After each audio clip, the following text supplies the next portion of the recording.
అందరికీ నమస్కారం అండి. నేను ఆల్రెడీ రిక్వెస్ట్ చేశాను స్టేజ్ మీదకి పిలవద్దని.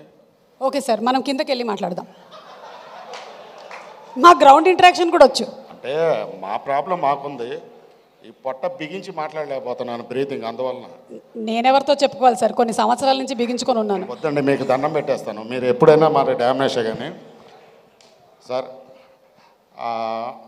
ఇక్కడ వచ్చిన డైరెక్టర్స్ గారికి, ప్రొడ్యూసర్స్కి అండ్ నాకు ఈ క్యారెక్టర్ ఇచ్చి నన్ను సపోర్ట్ చేసిన మా డైరెక్టర్ సుబ్బు గారికి, ప్రొడ్యూసర్ గారికి, అందులో నరేష్ గారికి.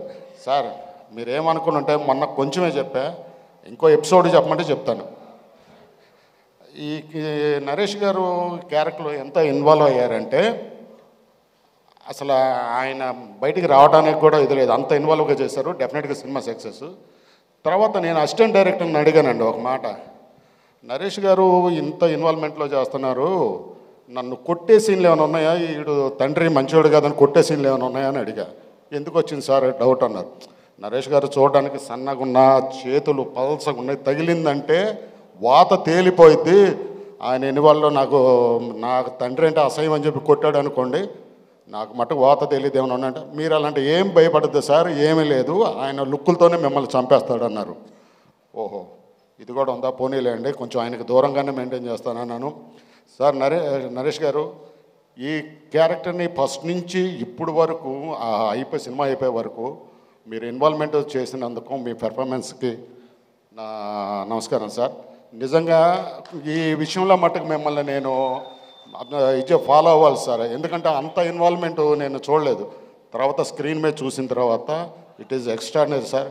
మీ కృషి వలన కానీ డెఫినెట్గా డెఫినెట్గా సినిమా 100% సక్సెస్ అవ్వాలని మనస్ఫూర్తిగా కోరుకుంటున్నాను. నేను మొన్న అన్నట్టుగా ఇది నాకు మంచి సక్సెస్ వస్తుంది సార్, అంతే సార్. Thank you. ఇప్పటి వరకు బ్రీతింగ్ కష్టపడి ఆపాను, ఈ కష్టం. థ్యాంక్ యూ జయరామ్ గారు. ఈ సినిమాలో మనకి నరేష్ గారు బాటిల్ నుంచి ఇలా గ్లాస్లోకి ఒక స్టైల్లో పోసారు కదా, ఒకసారి గ్లిమ్స్ చూపిస్తాం దాన్ని, అలాగే మీరు ఒకసారి ట్రై ఏమైనా చేస్తారా? అంత అనుభవం లేదండి నాకు, సారీ సార్. అదే మళ్ళీ ఒక పెగ్గు వేస్ట్ అంటున్నాడు అక్కడ. లేదు సార్, మేము యాపిల్ జ్యూసే పెట్టాం. కష్టం madam, really kept only Apple juice. వద్దండి, చాలా కష్టం, మాకు ఆ ప్రాక్టీస్ లేదు, రాదు కూడా. ఓకే సార్, మేము అడిగాం, మా బాధ్యత. Thank you very much sir. ఉండాలా వెళ్ళాలా మీ ఇష్టం సార్.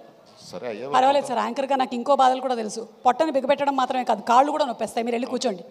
Thank you sir.